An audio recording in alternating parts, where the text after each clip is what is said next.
Shalom Aleichem. We are learning the Sicha of Acharei, which is also a Siyum and Maseches Yuma. And there's some fascinating Nekudas that the Rebbe said in the original. So it was based on 3 Farbrengens, and there's a lot of things that didn't make it into the Sicha. So we're just going to choose a few of the incredible things that come across in this Farbrengen, specifically from the first Farbrengen. So this was a Siyum, as we've done before. We know that pretty much every time there's a siyum in the Nekudas Sichos, the Rebbe made a siyum in honor of a yard site, and this is the yard site of the Rebbe's mother, Avtzon Chana, and this was Vav Tishrei Tavshin Lamed Vav, so there was the 11th yard site, and the Rebbe started the Farbrengen like this: Mizdach Alamol Ragel. It's always customary to connect the Farbrengen, this specific Farbrengen, with a siyum. In general, Torah is eternal, and one of the explanations of what does that mean? Torah is eternal. That it is always applicable and it's always there and accessible in all its details. In the Ganzkeit von jeder Inyan Hagdab the ganze Inyan Torah, that the Torah is the entire Torah is dependent on every part. In other words, every detail, it holds within it the entire Torah. So, for example, like the Rambam says in Ilchos Tshuva, that if somebody says there's one part of Torah, it's Shebech Sav or Torah Shebal Peh, that's not Min HaShamayim, that even if he fulfills that part, then he's totally ripped off Chas v'Shalom from the whole Torah, because one detail holds in it everything.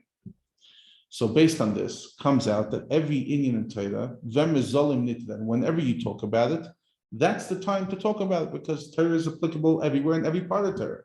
And therefore you have a obligation to make the brachas on Torah, even on something that you're learning which is inaccessible. If you learn, let's say, learning kachim about karbanis by night, which you can't be sacrificing, or in chutz la'aretz, where you can't bring karbanis outside of Eretz Yisrael, or you're not a kohen, etc. Nevertheless, you still do the mitzvah because Torah is everywhere. He says, despite all that, according to Torah itself, there are certain things that have priorities. In other words, although whatever I learn is great, there are priorities. For example, when 2 people ask a question from a Rav, and one's Nagel Maisa, one is applicable for action and one's not. For example, Hilchis, the laws of the Chag that are coming up, etc. You have to take the priority on someone that's Nagel Maisa, or you have to take priority of whichever Yom Tov is coming. So if someone's coming before Pesach and they have a question about Sukkot, and someone else has a question about Pesach, you focus on Pesach. So even though every part of Torah is important, nevertheless, there's things that, based on the time of the year that you're in, takes precedence. So we're now in the time that's connected to Yom Kippur. This is 4 days before Yom Kippur, 3 days before Yom Kippur. And at the end of the Masechta of Yuma, which is the day, that literally translates as the day, and Maseches Yuma is a Masechta that's dedicated to Yom Kippur. And at the end of the Masechta specifically, a big part of the Masechta actually is not so much about Yom Kippur, at least in the Mishnayos, in the Gemara, it's a lot about Tumah Tahara, etc. But specifically at the end, he focuses a lot on Yom Kippur. And the beginning is also regarding preparation for Yom Kippur, right? The beginning of the Masechta is Shivas Yomim Kedem Yom Kippur, 7 days before Yom Kippur, the Kohen Gadol is separated from his wife, etc.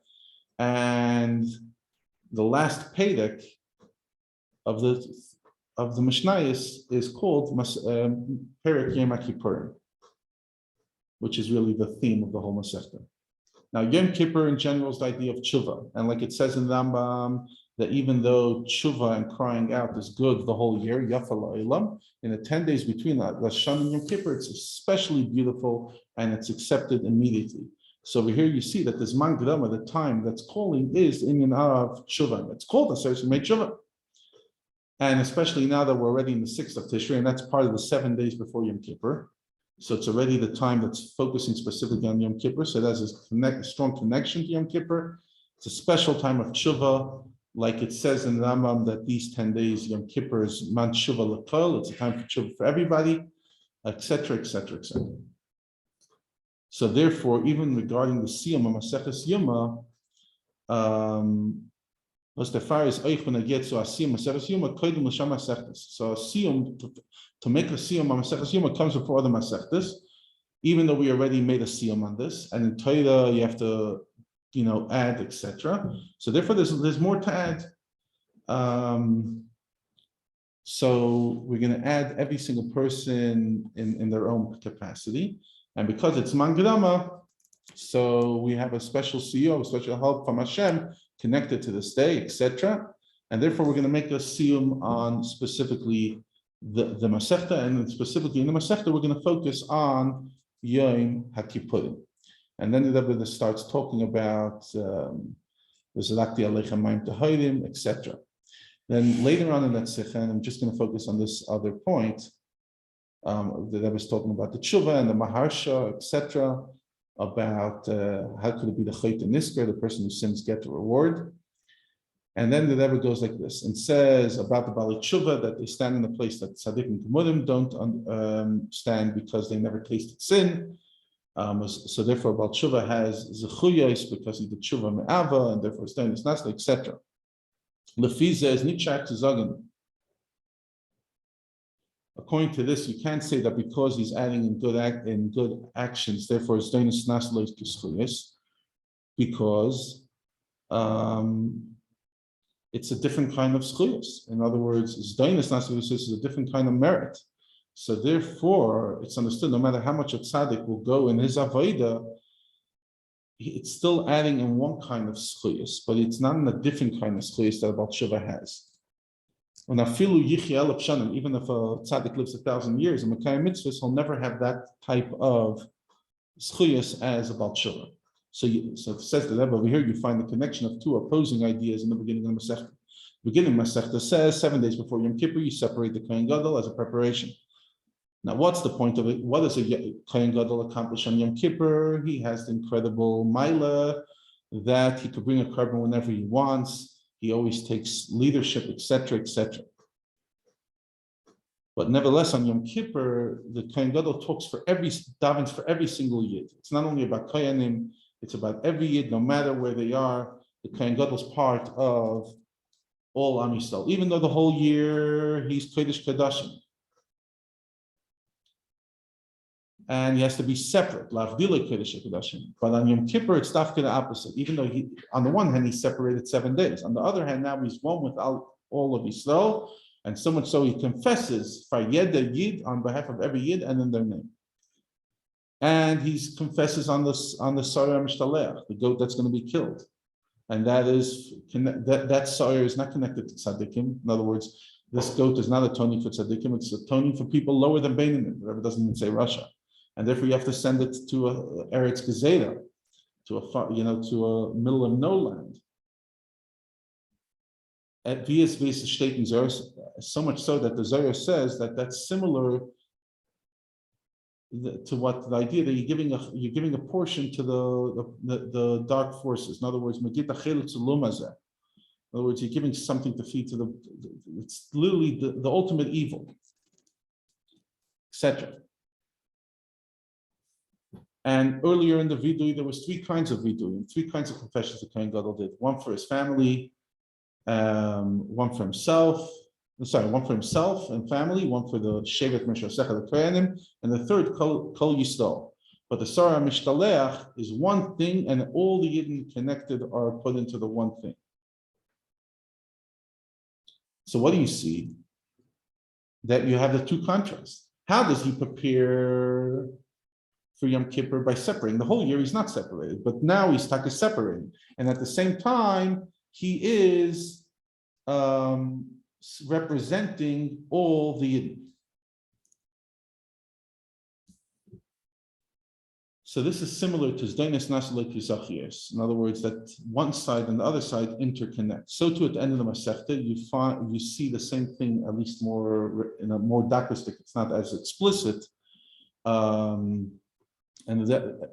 And the Rebbe goes on to talk about it later. Anyways, what's the lesson? Because over here in the Sicha, there wasn't such a strong lesson that we learned. So what's the lesson the Rebbe originally said? Because Torah is eternal. So there's a Kohen Gadol by every single Yid, which means there are things that person does the way they have to. Like a Levi, as the Rambam says, and the Rebbe quoted countless times, that Shevet Levi is not the only Shevet that's appointed to serve Hashem, but every person, Nadva Ruche, wants to donate their heart, their spirit, to stand in front of Hashem to serve, you can. So every one of us has times of the day that we're not in business, times of the day that we're like Shevet Levi. And then there are times that you stand specifically like a kohen, and that is when you daven quietly, Shemon Esrei, like a kohenim that were b'chashoy, they were more quiet, unlike the Levim that were singing, but those who live was in their heart. So from here it comes that when a person has the ultimate level of tefillah b'lachash, quiet davening, so it's similar to the ultimate level of kohenim, which is what's the ultimate level of kohenim? On kohen gadol. Now, in general, you find that even a kohen gadol, in general, would never go out of Yerushalayim. By Kohenim, you didn't find that. In general, you find that Kohenim had to go across the whole country to get Truma, etc. But the Kohen Gadol cannot go out of Yerushalayim, and the idea of Yerushalayim is, meaning for Yerushalayim is the Rambam is masber, like the Rambam explains that Yerushalayim accomplished that when everyone comes to Yerushalayim and sees how other people behave, that uplifts them. And that's what the word Yerushalayim is, Yira Shalim. In other words, it brings a shleimus completion in people's years. So in other words, the Kohen Gadol is in the place that encourages people in Avodas Hashem. So over here, you also see two extremes. In order for a person to be able to have the ultimate tefillah b'lachash, in other words, to be the ultimate Kohen Gadol, you have to separate. You have to separate from the world. And therefore, by Shemon Esrei, you see you cannot make a sign with your eye, you cannot, make something with your finger, etc. All the laws of Shemon Esrei. And that's similar to the Kohen Gadol that's being separated for 7 days. But nevertheless, what do you see? The Shulchan Aruch tells us that in Shemon Esrei, you have to talk about things that similar to what the Kohen Gadol spoke about. Physical things. Tzachim Gashmim Kipshutam. Yes, there's mystical explanations for everything we say, but ain't tefillah yetz midei pshuta. The tefillah doesn't change the literal translation. And you need the das and the fecholim and the barech hashanim, etc. So now you see the first 3 brachas, which is more separation. That's all about alikus and about the others, which are part of alikus. But that's not the main part of davening. That's just to set up the davening. The main part of davening is the middle brachas, asking for the tzarchei amcha beis Yisrael. And this is by every yid.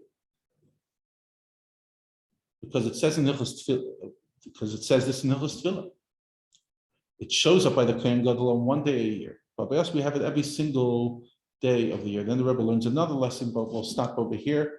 Just a very powerful idea about what our Shemon Esrei manifests itself every single time.